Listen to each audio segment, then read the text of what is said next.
Hello दोस्तों, नमस्कार। आप सभी का आईडी स्मार्ट क्लासेस में स्वागत है। आज हम लोग एनसीईआरटी भूगोल कक्षा 6 के दूसरे अध्याय को पढ़ेंगे। और साथ ही साथ जैसा कि एनसीईआरटी में दिया होता है, आप इस क्यूआर के माध्यम से इसका पीडीएफ ऑनलाइन डाउनलोड कर सकते हैं और इसको डाउनलोड कर लें और आराम से पढ़ें। अब बुक खरीदने की कोई रिक्वायरमेंट नहीं है। अब साधारण से इसका पीडीएफ आप लोग को मिल जाएगा ऑनलाइन। चलिए शुरू करते हैं। इसका चैप्टर नंबर 2 है ग्लोब, अक्षांश एवं देशांतर। आज हम लोग अक्षांश एवं देशांतर के बारे में बात करेंगे। देखिए, ये एक ग्लोब का एक पिक्चर है, फोटो है। ठीक है। इस ग्लोब पर देखिए ऊपर एक मैंने फोटो लगा रखी। ये जो लाइन ध्रुवों को मिलाती है, उत्तरी ध्रुव और दक्षिणी ध्रुव को, इसे हम लोग देशांतर कहते हैं। और जो लाइन पृथ्वी को दो बराबर अर्धगोलार्धों में बांटती है उसे हम लोग विषुवत रेखा या अक्षांशीय रेखा कहते हैं। विषुवत रेखा को भूमध्य रेखा भी कहा जाता है, इंग्लिश में उसको इक्वेटर कहते हैं। तो चलिए शुरू करते हैं दोस्तों। आज हम लोग चैप्टर कौन सा है आपका? ग्लोब, अक्षांश एवं देशांतर। अक्षांश एवं देशांतर, इसमें देखिए पहले से हाईलाइटेड कर रखा ताकि मेन टॉपिक ही पढ़ाया जाए। अननेसेसरी समय बर्बाद करने का कोई मतलब नहीं है। हमारी पृथ्वी गोलाकार नहीं है, यह उत्तरी एवं दक्षिणी ध्रुवों पर चपटी है तथा मध्य में थोड़ी उभरी हुई है। इससे ये मतलब है कि जैसे कि एक बॉल गोल होती है, एकदम एक्चुअल में अर्थ ऐसी नहीं है। ठीक है। ग्लोब पृथ्वी का लघु रूप में एक वास्तविक प्रतिरूप है। ग्लोब क्या है? पृथ्वी के लघु रूप में एक वास्तविक प्रतिरूप। ग्लोब विभिन्न आकार एवं प्रकार के हो सकते हैं। बड़े ग्लोब जो आसानी से एक स्थान से दूसरे स्थान नहीं ले जाया जा सकता, तथा पॉकेट ग्लोब जो रखने के योग्य होते, पॉकेट में रखने के लिए योग्य होते हैं। और ग्लोब जो छोटे से होते हैं। और गुब्बारे जैसा ग्लोब, जैसे कि बलून में हवा भर दिया, उस पर डिज़ाइन कर दिया कि ये कॉन्टिनेंट है, ये वाला महाभारत है, सॉरी महासागर है, ये महाद्वीप है। इस प्रकार से एक ग्लोब का जो स्ट्रक्चर होगा बलून में, उसे क्या कहेंगे? Balloon globe. क्या कहेंगे? Balloon globe. ग्लोब स्थिर नहीं होता। मतलब ये है कि ग्लोब जो है वो ऐसा नहीं कि स्थिर होगा, ये अपनी एक्सिस पे घूमेंगे। जैसे कि आप इस पर देखें, ये एक लाइन ड्रॉ है। इस लाइन पे देखिए, इस पॉइंट पर ये ऐसे फिक्स है। ठीक है। तो इस पॉइंट के परिता ये घूम सकता है, आसपास घूम सकता है। तो इसे क्या कहते हैं? इसका अक्ष, अक्षीय रेखा। ठीक है। अब आगे बात करते हैं। ग्लोब पर देशों, महाद्वीपों तथा महासागरों को उनके सही आकार में दिखाया जाता है। देखिए, ये बहुत ही मेन पॉइंट है। ऐसा नहीं कि इंडिया का छोटा होगा, इंडिया का आकार अगर मैप में छोटा बनाएंगे तो उसको उसी और रेशियो में छोटा बनाएंगे। ऐसा नहीं कि नीचे साउथ इंडिया बिल्कुल छोटा करते हैं, ऊपर का नॉर्थ कैसे कहीं से भी खींच दिए। ऐसा नहीं हो सकता। एक मानक में ही छोटा होगा, सभी चीज़ें एक मानक में छोटी होंगी। चारों तरफ से एक औसत में ये चलेगा। पृथ्वी के समान किसी गोले पर किसी बिंदु की स्थिति का वर्णन करना कठिन है। अब प्रश्न ये उठता है कि इस पर किसी स्थान की स्थिति कैसे बताई जा सकती है। इसके लिए हमें कुछ बिंदुओं की आवश्यकता होती है, रेखाओं के संदर्भ में आवश्यकता होती है। माने कि किसी जगह को बताने के लिए कोई ना कोई एक रेफरेंस चाहिए होता है। उन्हीं लाइनों को हम लोग उन्हीं लाइनों को जो साइंटिस्ट हैं, इन लोगों ने क्या कहा? अक्षांश और देशांतर। इसके माध्यम से किसी जगह का एक एग्जैक्ट लोकेशन हम लोग बता सकते हैं। जैसे आप अगर किसी को एग्जांपल देंगे कि आपको उस जगह जाना है, तो आप कहेंगे सर आप पहले यहाँ से ऐसे जाएंगे, फिर आप लेफ़्ट होंगे, अदरवाइज़ राइट होंगे। राइट होने के बाद, लेफ़्ट होने के बाद फिर आप इतने मीटर ऐसे जाएंगे। तब पर्टिकुलर एक उनको पॉइंट टू पॉइंट आप गाइडेड करेंगे। इसका मतलब ये है, जो पॉइंट टू पॉइंट उनको आप गाइड कर रहे हो, तो आपने एक एक चीज़ को डिस्क्राइब किया। तो बताने के लिए कुछ ना कुछ एक रेफरेंस उठाया होगा आपने। उसी प्रकार पृथ्वी पर किसी स्थान की स्थिति बताने के लिए हमें कुछ रेखाओं की ज़रूरत पड़ती है, कुछ बिंदुओं की ज़रूरत पड़ती है। वो अक्षांश और देशांतर रेखाएं या उनके द्वारा आपस में काटे गए कोई बिंदु होते हैं। एक सुई ग्लोब में झुकी हुई अवस्था में स्थित होती है, इसे जिसे अक्ष कहते हैं। अभी हम लोग बात कर चुके हैं, एक एक्सिस है। ग्लोब पर वह दो बिंदु जिनसे होकर सुई गुजरती है,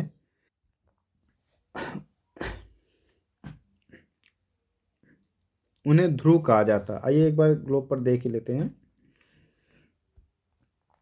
मतलब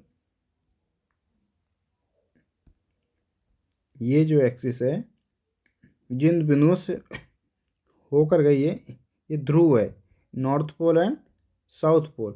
और इस लाइन को अक्ष एक्सिस कहा जाए, अक्ष एक्सिस कहा जाएगा।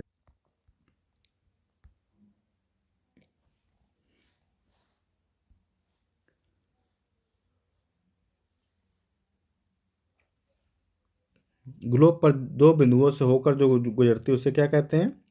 उत्तरी एवं दक्षिणी ध्रुव। ग्लोब का सुई के चारों ओर पृथ्वी के बाद पश्चिम से पूर्व की ओर घुमाया जाता है या जा सकता है। पृथ्वी पर वास्तव में कोई सुई या ऐसी कोई रेखा नहीं है, अपने अक्ष के चारों ओर घूमती है जो एक काल्पनिक रेखा है।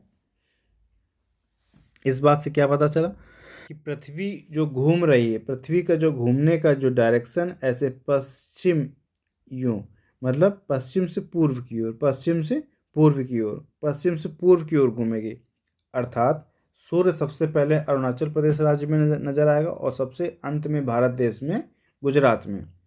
तो इन दोनों के बीच में अब आगे हम लोग डिस्कस भी करेंगे, बहुत ही बड़ा विस्तार है तो उसको लेकर टाइम का भी काफ़ी इशू रहता है। नेक्स्ट चैप्टर में भी या इसी में भी लास्ट में थोड़ा सा देख लेंगे हम लोग। एक अन्य काल्पनिक रेखा भी ग्लोब को दो बराबर भाग में बांटती है। अभी जैसे हमने बात की उसे क्या कहेंगे? अक्षांश रेखा। क्या कहा जाएगा? अक्षांश रेखा। इसे विषुवत वृत्त कहा जाता है। पृथ्वी के उत्तर में स्थित आधे भाग को उत्तरी गोलार्ध और तथा दक्षिण में स्थित आधे भाग को दक्षिणी गोलार्ध कहा जाता है। ये दो बराबर आधे भाग होते हैं। इस प्रकार विषुवत वृत्त पृथ्वी पर एक काल्पनिक वृत्त बनाती है। यह पृथ्वी पर विभिन्न स्थानों को स्थिति बताने का सबसे महत्वपूर्ण संदर्भ बिंदु है। विषुवत वृत्त ध्रुवों तक स्थित सभी समांतर वृत्तों को अक्षांश, समांतर रेखाएं कहा जाता है। अक्षांशों को अंश में मापा जाता है। इसका मतलब ये हुआ विषुवत रेखा के समांतर जितने भी वृत्त बनेंगे वो सब अक्षांशी वृत्त हैं और इनका अलग अलग एक एंगल, एक डिग्री में इनको नापा जाता है। और अंत में जो ध्रुव पर जो वृत्त बन रहा होगा वो एक्चुअली वृत्त नहीं, वो केवल पॉइंट है, केवल पॉइंट है। इस वजह से इनकी संख्या में थोड़ा सा अंतर आता है, एक एक संख्या घट जाएगी, यानी कि 0 से 90 डिग्री।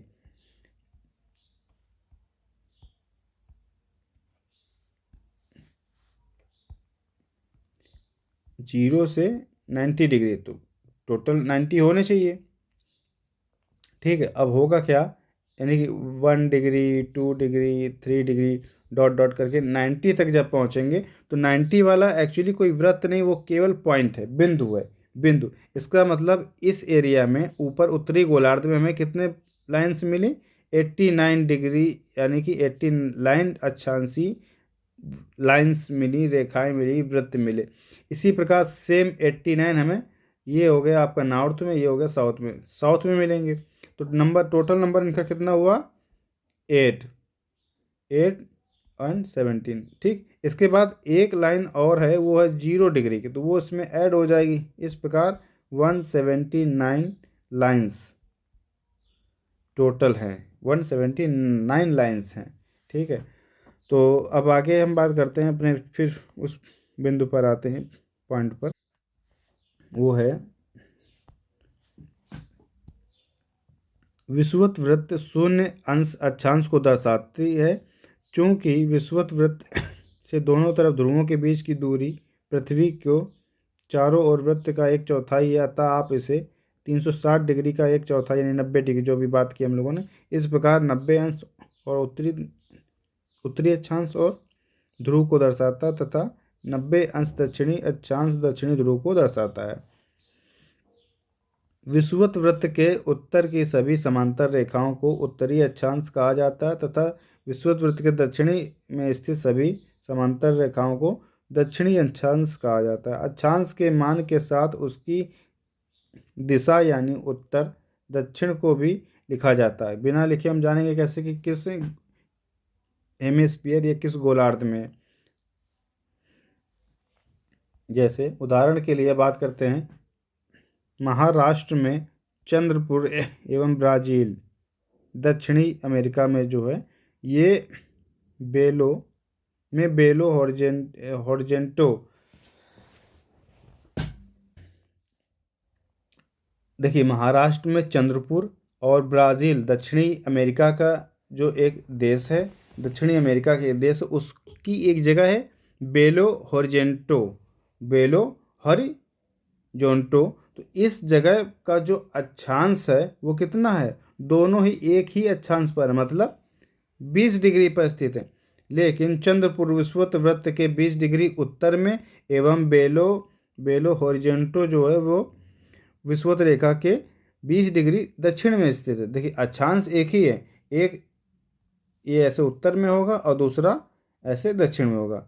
ठीक है, इस बात को थोड़ा सा अपना समझते चलें, ऐसे कंफ्यूज मत हो।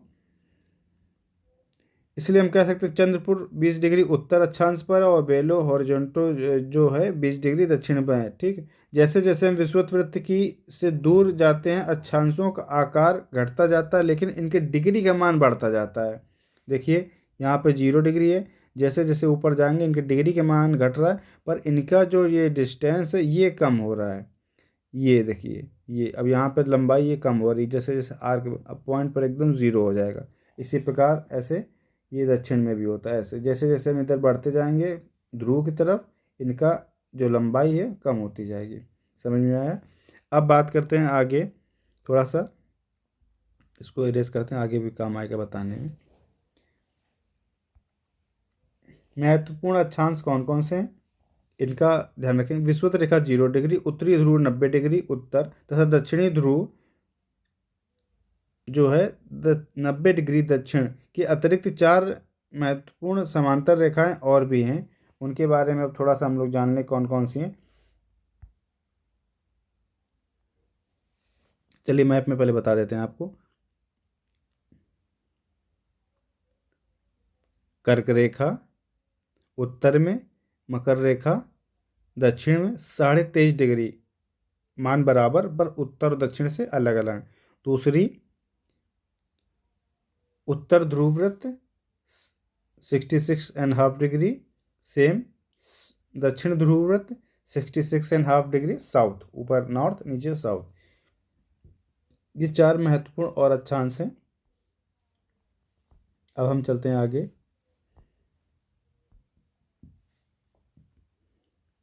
उत्तरी गोलार्ध में कर्क रेखा 23.5 डिग्री, दक्षिणी गोलार्ध में मकर रेखा 23.5 डिग्री दक्षिण, ऊपर वाले उत्तर वाले उत्तर। विषुवत वृत्त 66.5 डिग्री उत्तर में उत्तरी वृत्त, और उत्तरी ध्रुव वृत्त कहेंगे एक्चुअली से, और विषुवत रेखा के 66.5 डिग्री दक्षिण में दक्षिणी ध्रुव वृत्त। ठीक है, अब कर्क रेखा और मकर रेखा में कंफ्यूज मत होइए, हम आपको एक अच्छी सी ट्रिक बता रहे हैं। कर्क देखिए, जब आप काखा काखा पढ़ रहे होंगे, एक वर्णमाला पढ़ रहे होंगे, तो उसमें का शब्द ऊपर आता, का अक्षर ऊपर आता है, सॉरी अक्षर ऊपर आता है, तो ये पहले होगा, ऊपर होगा। ठीक है, मकर माँ बाद में आता है, ये नीचे होगा। तो ऐसे आप याद कर सकते हैं, का ऊपर यानी उत्तर में, और माँ नीचे यानी ये दक्षिण में। ठीक, इस प्रकार से इसको आप याद कर लें। ये इंग्लिश में ट्रॉपिक ऑफ कैंसर, और ये होता है कैप्रिकॉन। ठीक, तो आप कैंसर भी लिखेंगे तो आप अल्फ़ाबेटिकल देखेंगे तो ये पहले आएगा, कैप्रिकॉन बाद में आएगा। आप इस प्रकार से उसको अरेंज कर सकते हैं, समझ सकते हैं। पृथ्वी के ताप कटिबंध, अब इनकी बात करते हैं। ताप कटिबंध क्या है? कर्क रेखा व मकर रेखा के बीच सभी अक्षांशों पर सूर्य वर्ष में एक बार दोपहर में सिर के ठीक ऊपर होता है। ये बात फिर से समझें, कर्क रेखा एवं मकर रेखा के बीच, यानी कि आपको एक बार थोड़ा सा समझाते हैं। ये अर्थ है, ये आपका 0 डिग्री, ये आपका कर्क रेखा, ये मकर रेखा, मतलब कि इस बेल्ट में, ये जो बेल्ट है, इस बेल्ट में सूर्य ठीक 12 बजे सिर के ऊपर होता है। कहने का मतलब इस बेल्ट में परमानेंट सालों साल डायरेक्ट सनरेज पड़ती, बाकी जो आता है फिर वहाँ पे स्लाइड होती, स्लाइटली जो है तिरछी किरण किरणें पड़ती हैं, इस वजह से वहाँ पर गर्मी कम होती है।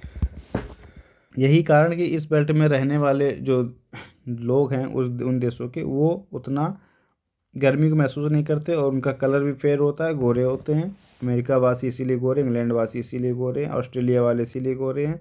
और जो आप इस बेल्ट में जिनको रहते हुए देखेंगे, ये वाला, ये उनका कलर इतना गोरा नहीं है। और विषुवत रेखा करके, जो विषुवत रेखा पर जो लोग रह रहे हैं, इनका कलर और डल मिलेगा आपको। इसका मेन रीज़न सन यानी धूप है, गर्मी है। इसीलिए इस क्षेत्र में सबसे अधिक गर्मी ऊष्मा प्राप्त होती है तथा इसे उष्ण कटिबंध कहते हैं। क्या कहते हैं? उष्ण कटिबंध। कर्क रेखा तथा मकर रेखा के बाद किसी भी अक्षांश पर दोपहर का सूर्य कभी भी सिर के ऊपर नहीं होता। ध्रुव की तरफ सूर्य की किरणें तिरछी होती जाती हैं। अब इसके बाद इस प्रकार उत्तरी गोलार्ध में कर्क रेखा एवं उत्तरी ध्रुव वृत्त तथा दक्षिणी गोलार्ध में मकर रेखा एवं दक्षिणी ध्रुव वृत्त के बीच के क्षेत्र का तापमान मध्यम रहता है, इसीलिए इसे शीतोष्ण कटिबंध कहा जाता है। सिंपल शब्दों में आप समझें कि जो कर्क रेखा, आप ग्लोब पर ही देख लें, जैसे ये मैंने बनाया, ये आपकी कर्क रेखा और उत्तरी ध्रुव, मकर रेखा और दक्षिण ध्रुव। इस बेल्ट में जो इलाके हैं, यहाँ का टेम्परेचर कैसा है? ठंडा। इसे क्या कहा गया? शीतोष्ण कटिबंध। क्या? शीतोष्ण कटिबंध, नाम से समझिए, शीतोष्ण, ठंडा। ठीक है। अब उत्तरी गोलार्ध में उत्तर ध्रुव एवं उत्तरी गोलार्ध में उत्तर ध्रुव व्रत एवं उत्तरी ध्रुव तथा दक्षिणी गोलार्ध में दक्षिणी ध्रुव तथा दक्षिणी ध्रुव व्रत के बीच बहुत ठंड होती है, क्योंकि यहाँ सूर्य क्षितिज से ज़्यादा ऊपर नहीं आ पाता। इसीलिए शीत कटिबंध कहते हैं। इसीलिए क्या कहते हैं? शीत कटिबंध। अच्छा, ऊपर वाले थोड़ा सा देखिए, अभी आप एक्चुअली बताने में थोड़ा सा मिस्टेक हुआ, हम लोग एक्चुअली इनकम्प्लीट था, इस वजह से थोड़ा सा मिस्टेक हुआ। आप इसे फिर से समझें। जैसे ये ग्लोब है, ये मकर की विषुवत रेखा है, इक्वेटर है, मकर, कर्क। अब ये आपका उत्तरी ध्रुव व्रत है और ये दक्षिणी ध्रुव व्रत है। अब समझिए, ये जो बेल्ट है, ये थोड़ा और इसको कम करता हूँ, चलिए इसको ऐसे कलर से देखते हैं। ये वाली बेल्ट दोनों तरफ उत्तर और दक्षिणी ध्रुव में, ये शीतोष्ण है। क्या है? शीतोष्ण। और इसके ऊपर जो ये पार्ट पड़ता है, ये है शीत कटिबंध। क्या है? शीत कटिबंध। अब कंफ्यूज मत होना, थोड़ा अब ध्यान से इसको समझिए। अब हम लोग देखते हैं देशांतर क्या है। अब हम लोगों ने कटिबंध देख लिया, अक्षांश रेखा देखी, अब देशांतर के बारे में। किसी स्थान की स्थिति को बताने के लिए उस स्थान के अक्षांश के अतिरिक्त कुछ अन्य जानकारियां आवश्यक होती हैं। प्रशांत महासागर में स्थित टोंगा द्वीप एवं हिंद महासागर में मॉरिशस द्वीप एक ही अक्षांश 20 डिग्री दक्षिण पर स्थित हैं।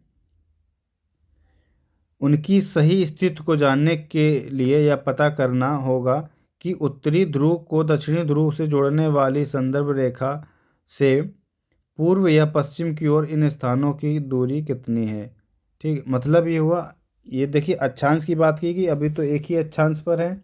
जैसे यहाँ पे 20 डिग्री दक्षिण की बात की गई है, 20 डिग्री दक्षिण की बात की गई। देखिए, महासागर में स्थित मॉरिशस द्वीप एक 20 डिग्री दक्षिण, दक्षिण मतलब ये आपका विषुवत रेखा होगी। क्या है? विषुवत रेखा। और 20 डिग्री का मतलब इधर कुछ आसपास पॉइंट्स होंगे। अब बात आती है कि हिंद महासागर करीब इधर है, इधर, और दूसरा जो बात की गई प्रशांत महासागर अमेरिका वाले इलाके में इधर। अब दोनों एक ही अक्षांश पर हैं, जैसे कि 20 डिग्री बोला गया, पर इनका देशांतर अलग है। देशांतर मतलब ये रेखाएं देखिए अलग है। अब इनकी ये रेखाओं के का जब नाम पता होगा तब इनको प्रॉपर कि कौन से डिग्री पर कहाँ पर ये पूर्व है कि पश्चिम है, ऐसे। ये है इसका जीएमटी। ये क्या है? जीएमटी 0 डिग्री, जो अभी आगे बात करेंगे। ये लंदन, लंदन में से लंदन से होकर गुजरती है। अब इसको हम लोग थोड़ा सा आगे देखते हैं। संदर्भ रेखाओं को देशांतरी या में उत्तर कहते हैं तथा उनके बीच की दूरी को देशांतर के अंशों में मापा जाता है। प्रत्येक अंश को मिनट में तथा मिनट को सेकंड में विभाजित किया जाता है। ये अर्धवृत्त है तथा उनके बीच की दूरी ध्रुवों की तरफ बढ़ने पर घटती है एवं ध्रुवों पर शून्य, क्योंकि ध्रुवों पर सभी रेखा आपस में मिल जाती हैं, ठीक है। जहाँ सभी देशांतरी याम्योत्तर आपस में मिलती हैं। आप इसको देखिए, सभी रेखाएं आपस में मिल गई ध्रुवों पर। अक्षांश यानी समांतर रेखाओं से भिन्न सभी देशांतरी याम्योत्तर की लंबाई समान होती है, इसीलिए इन्हें सिर्फ मुख्यतः संख्याओं में व्यक्त करना कठिन था। तब सभी देशों ने निश्चय किया कि ग्रीनिच, जहाँ ब्रिटिश शासकीय वेधशाला स्थित है, से गुजरने वाली याम्योत्तर से पूर्व और पश्चिम की गिनती शुरू की जाएगी। इस याम्योत्तर को प्रमुख याम्योत्तर यानी जीएमटी जो बात की थी तथा मान 0 डिग्री देशांतर है। यहाँ से हम 180 डिग्री पूर्व या 180 डिग्री पश्चिम तक गणना करते हैं। प्रमुख याम्योत्तर तथा 180 डिग्री याम्योत्तर मिलकर पृथ्वी को दो समान भागों में, पूर्वी गोलार्ध और पश्चिमी गोलार्ध में विभक्त करती हैं। इसीलिए किसी स्थान के देशांतर के आगे पूर्व के लिए अक्षर पूर्व तथा पश्चिम के लिए अक्षर पा यानी पश्चिम को डिनोट करते हैं, उपयोग करते हैं। यह जानना रोचक होगा कि 180 डिग्री पूर्व 180 डिग्री पश्चिम याम्योत्तर एक ही रेखा पर स्थित है, क्योंकि दोनों आपस कॉमन रेखा हैं। दोनों कैसी हैं? कॉमन रेखा। अब ग्लोब पर अक्षांश समांतर रेखाओं का देशांतरी याम्योत्तर के बीच बनी ग्रिड को देखो। इसमें आपसे इस ग्रिड की बात की जा रही है।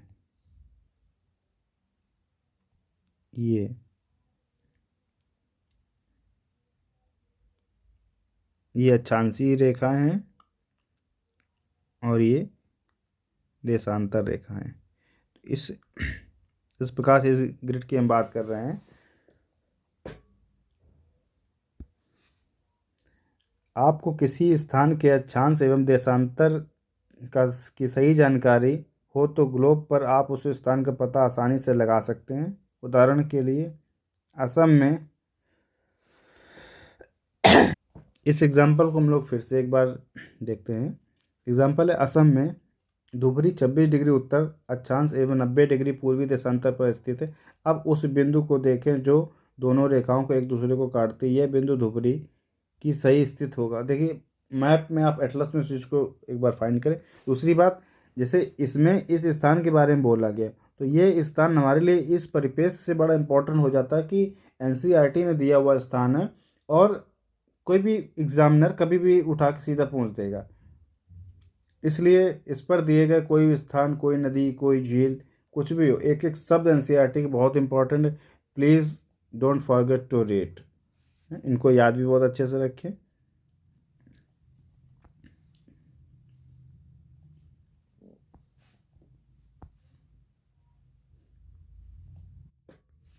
देखिए ये हम आपको छोटा करके दिखाते हैं। ये एक मैप है जिस पर आपको कुछ ऐसी लाइंस दिख रही होंगी। ये ये लाइनें क्या हैं बताइए? याम्योत्तर लाइन यानी देशांतर लाइन है। कौन सी? देशांतर। भारत की याम्योत्तर लाइन 82.5 डिग्री। ठीक। ये ग्रीनिच है यानी कि जो मेन मेरिडियन है वो है जीएमटी, ग्रेट मेरिडियन टाइम जो लाइन है।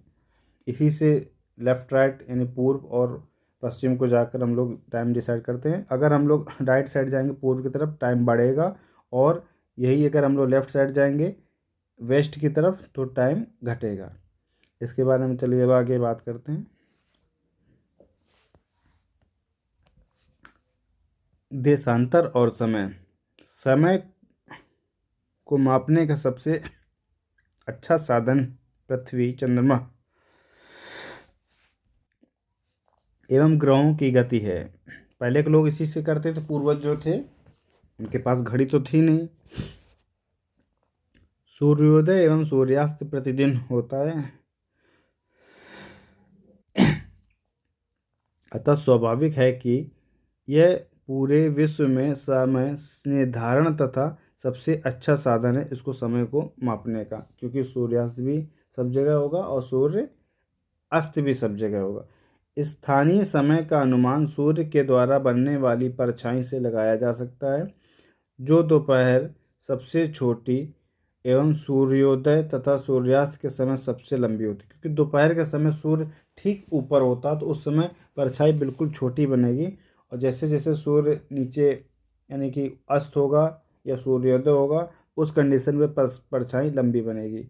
तो आप इसको ऐसे समझ सकते हैं, एग्जांपल दे के समझाते हैं कि ये एक कोई पोल है, एक टाइम पर सन इधर है, ये सन है, तो अब इसका लाइट सीधे पड़ेगी तो इसकी परछाई बिल्कुल इसके ठीक नीचे बनेगी।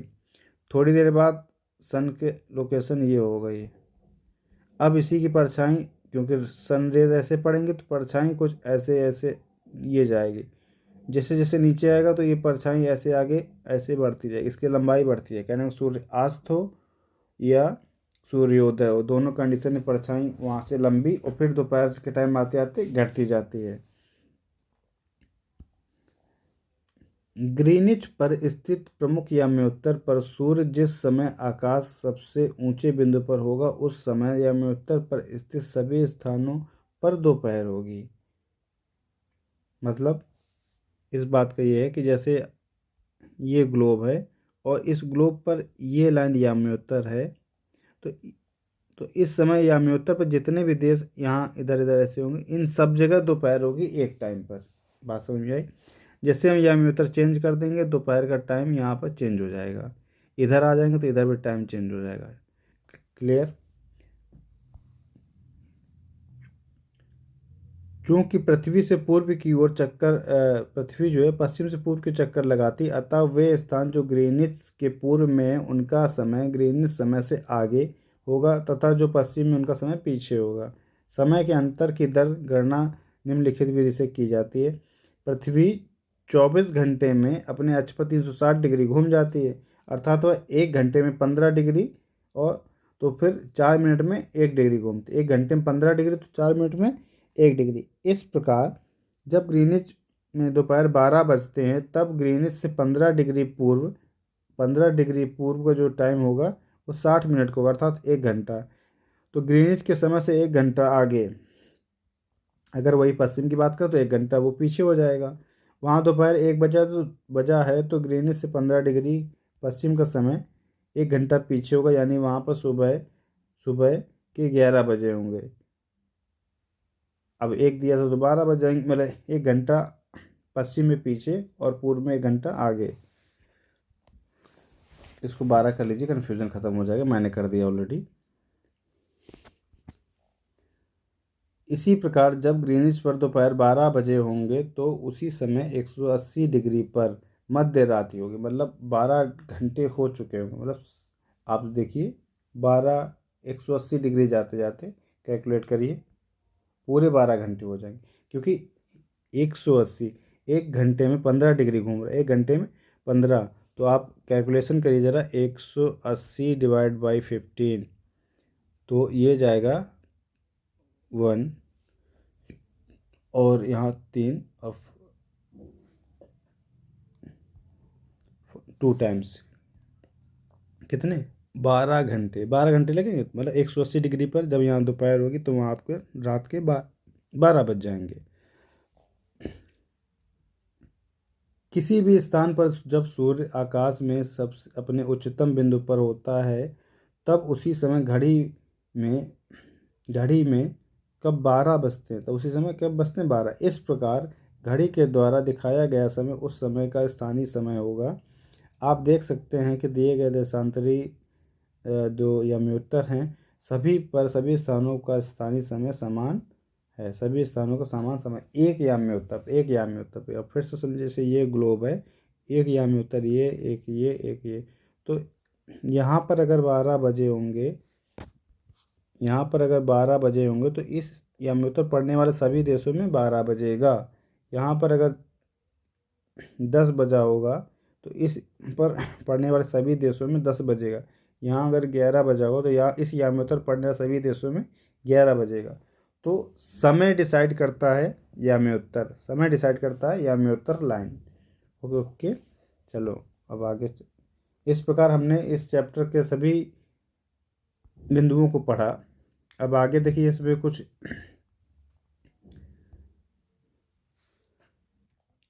याम्योत्तर से लेके कुछ और शब्दावली दी है, कुछ और दिया गया है, जो पॉइंट्स है उनको भी डिस्कस करते हैं। अभी तक हम लोग क्या डिस्कस किया, देशांतर, याम्योत्तर और कटिबंधों के बारे में बात की। कटिबंध को ध्यान रखें, आप उसको एक ड्रॉ करें, एक ग्लोब बनाएं, उस पर बाकायदे आप ड्रॉ करें उसको, ग्लोब पर सभी वृत्तों अक्षांशों को लिखकर उनको देखें कौन सा कटिबंध कहाँ पर है। अलग अलग याम्योत्तर पर स्थित स्थानों के स्थानीय मान और समय में अंतर होगा, ये बात अभी बता चुके हैं आपको। ठीक, उदाहरण के लिए बहुत से देशांतरों से होकर गुजरने वाली रेलगाड़ियों के लिए समय सारणी तैयार करना कठिन होगा। भारत की बात करते हैं, इसके लिए ऐसा बोला गया। भारत में गुजरात के द्वारका तथा असम के डिब्रूगढ़ के स्थानीय में लगभग समय 1 घंटा 45 मिनट का अंतर होगा।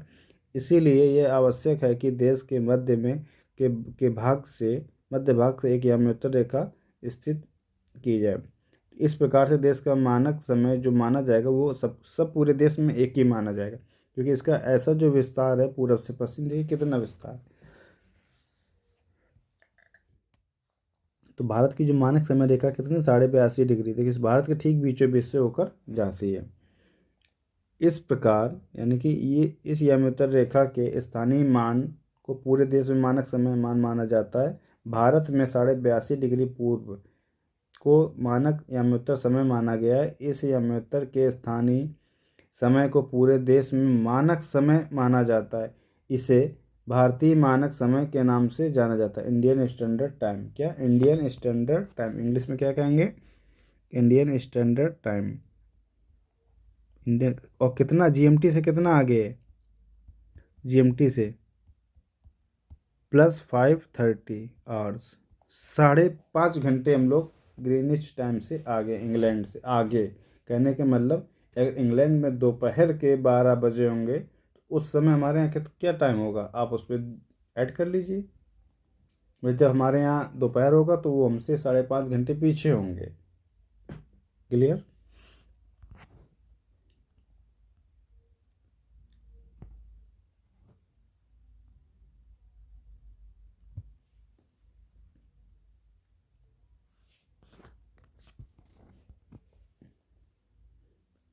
भारत के पूर्वी यानी कि पूर्व भाग, भारत जो कौन से गोलार्ध में, उत्तर पूर्व गोलार्ध में। तो भारत के पूर्व यानी कि 82.5 डिग्री में स्थित है। क्या, ग्रीनिच के 82.5 डिग्री में भारत जो स्थित है, यानी कि जो याम्योत्तर रेखा है ऐसे ग्लोब पर, अगर ये ग्लोब है तो इससे ये अगर 0 है तो भारत 82.5 डिग्री इधर आगे है। क्लियर। ये 5.5 घंटा 5 घंटा 30 मिनट, 5.5 घंटा। इसीलिए जब लंदन में दोपहर के 2 बजे होंगे तब भारत में शाम के 7:30 बजे होंगे। कुछ देशों का देशांतरी विस्तार अधिक होता है जिसके कारण वहाँ एक से अधिक मानक समय अपनाए जाते हैं। उदाहरण के लिए ऐसा कौन सा है? रूस 11 मानक समय को अपनाया गया है। पृथ्वी को एक घंटे वाले 24 समय क्षेत्रों में बांटा गया है। इस प्रकार प्रत्येक समय क्षेत्र 15 डिग्री तक के क्षेत्र को घेरता है, मतलब प्रत्येक जो घंटा है 15 डिग्री क्षेत्र तक को घेरता है। तो अब आगे इनके प्रश्नों को आप लोग प्लीज़ पढ़ें और पढ़कर इनका उत्तर देने को, जैसे कि पृथ्वी का सही आकार बताया गया था आपको, ध्रुवों पर चपटी और बीच में विषुवत रेखा पर उभरी हुई है। तो ये पूर्णतः गोल तो नहीं है, इंग्लिश में जोयाड कहते हैं, हिंदी में भूआप कह सकते हैं इसे, भूआप। तो मतलब ये पूरी तरीके गोल नहीं, तो पृथ्वी को क्या गोल नहीं कहेंगे। ग्लोब क्या है? एक काल्पनिक रूप होता है पृथ्वी के छोटा, जो अपनी एक्सिस पे घूम सकता है। उस पर महाद्वीप महासागर अपने क्षेत्र के उसी औसत में छोटा करके उनको बनाया जाता है। ये ध्यान रखें, क्षेत्र को उसी छोटे औसत में छोटा करके बनाया। कर्क रेखा का अक्षांशीय मान क्या है? 23.5 डिग्री। पृथ्वी के 3 ताप कटिबंध, अरे उष्ण कटिबंध, उपोष्ण कटिबंध और शीत कटिबंध। अक्षांश एवं देशांतर रेखाएं क्या हैं? विषुवत रेखा के समांतर बनी सभी रेखाएं अक्षांश रेखाएं होंगी, यानी कि जो उत्तरी ध्रुव की तरफ जाएंगी और दक्षिणी ध्रुव की तरफ जाएंगी। करेक्ट।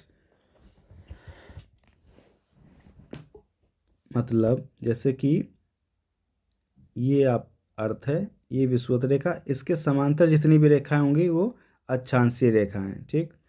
इसी प्रकार अब देशांतर की बात करते हैं। देशांतर रेखा ये ध्रुवों को मिलाने वाली रेखा, इसके पैरेलल जितनी भी रेखाएं होंगी ऐसे वो ध्रुवों पर आपस में एक दूसरे मिल जाएंगी। इस वजह से थोड़ा तिरछी में बना रहा हूँ, समझें इस बात को। ऐसे तो ये रेखाएं कौन सी होंगी? आपस में पैरेलल तो हैं पर ये ध्रुवों पर मिल जाती। पैरेलल का मतलब सभी जगह इनके बीच की दूरी बराबर नहीं है, तो इनको पूर्णतः आप पैरेलल नहीं, एक दूसरे के एकदम समान पैरेलल नहीं किया, क्योंकि पैरेलल मतलब जिनके बीच का कोण 0 हो। बट ये रेखाएं तो आगे जाके ऐसे मिक्स हो जाती हैं, आपस में मिल जाती हैं एक ही पॉइंट पर, तो इनको पैरेलल नहीं कहेंगे। आप इस तरीके से मत करें वरना कन्फ्यूज़न आपको क्रिएट होगी। अब इनकी सबसे ज़्यादा दूरी किस बिंदु पर है, किस बिंदु पर, हमारे एक जियोग्राफी का एक दूसरा वीडियो पड़ा हुआ है, उसके उसमें थोड़ा डिटेल्स में बता रखा है मैंने, आप वहाँ पर जाकर उसको देखें। अगला है ऊष्मा की सबसे अधिक मात्रा उष्ण कटिबंध में क्यों है? उष्ण कटिबंध में सूर्य 12 महीने लगातार दोपहर में एक बार ठीक ऊपर ज़रूर आता है, इस वजह से उस कटिबंध में ताप ज़्यादा मिलता है। जब भारत में 5:30 बजे होंगे तब लंदन में दोपहर के 12 क्यों बजते हैं? क्योंकि भारत 5.5 डिग्री आगे है उनके टाइम से। तो अब प्रमुख यामी उत्तर का मान क्या है? 0 डिग्री। अब अगला प्रश्न, शीत कटिबंध किसके नज़दीक पाया जाता है? बताइए। शीत ठंडा है बिल्कुल, जहाँ धूप पहुँचती ही नहीं है, ना के बराबर पहुँचती है। ध्रुवों पर देशांतरों की कुल संख्या कितनी है? जल्दी से कमेंट कीजिए, इसको तुरंत मुझे बताइए। इस प्रश्न को आपके लिए छोड़ रहा हूँ प्लीज़। दक्षिणी ध्रुव पर वृत्त स्थित है, कौन सा? दक्षिणी ध्रुव वृत्त स्थित है कहाँ? उत्तरी गोलार्ध में, दक्षिणी गोलार्ध या पूर्वी गोलार्ध में? अरे दक्षिणी ध्रुव लगा, सिंपल से दक्षिणी गोलार्ध में होगा। ग्रिड किसका जाल है? इसको भी आप लोग बताएंगे किसका है। यामी उत्तर रेखा, अक्षांशीय रेखा, लैटिट्यूड, लॉन्गिट्यूड, विषुवत रेखा, इसमें से क्या है? आप इसको कितना अच्छे से डिस्क्राइब करेंगे, तो चलिए बताइए। मकर रेखा कहाँ पर स्थित है? आपके लिए सवाल। भारत का यामी उत्तर मान क्या? अभी हम लोग बात कर चुके हैं कितना डिग्री है। ठीक है, 0 डिग्री यामी उत्तर को और किस नाम से जाना जाता है, इसको भी आप बताएं। देशांतरों के बीच की दूरी दूरी की तरफ घटती जाती, कहाँ पर देशांतर दूरी घटती है? अभी अभी अभी बात की हम लोगों ने, सोचिए जरा। उत्तर ध्रुव वृत्त किस गोलार्ध में? अरे आपने अगर अच्छे से पढ़ा होगा सवाल, अब हर सवाल का उत्तर देने में आप सक्षम होंगे। इस प्रकार से हमने इस चैप्टर को पढ़ा बहुत ही शॉर्ट में, और इससे बहुत से प्रश्न बन सकते हैं और बनते भी, इवन आते भी हैं एग्ज़ाम्स में, तो उस पर ध्यान दें। अब आगे हम लोग आते हैं नेक्स्ट। हमारा ये चैप्टर ख़त्म हो गया।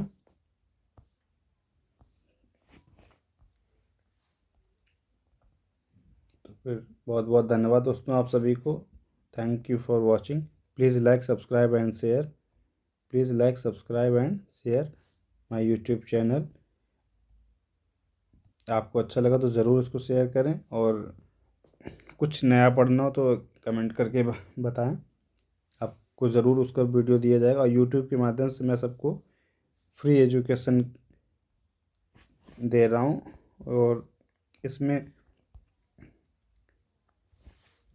ज़्यादा से ज़्यादा लोगों को शेयर करें ताकि इसके माध्यम से लोग निःशुल्क पढ़ाई कर सकें, किसी भी पैसे को इन्वेस्ट करने की ज़रूरत नहीं। तो please again like subscribe and share. Thank you दोस्तों। टेलीग्राम चैनल से ज़रूर जुड़ें ताकि आपको इनका PDF समय से मिलता रहे, और वहाँ पर आने वाले क्विज़ को ज़रूर अटेंड करें, जिससे आप करंट से अवेयर रहेंगे कि आखिर करंट, अगर आपको अभी एग्ज़ाम नहीं देना तो भी उसकी प्रैक्टिस बनाएं। बिना प्रैक्टिस के आगे फिर बोरिंग लगेगा पढ़ने में। ओके, मिलते हैं अगले वीडियो में फिर कुछ नया लेकर। धन्यवाद दोस्तों, नमस्कार।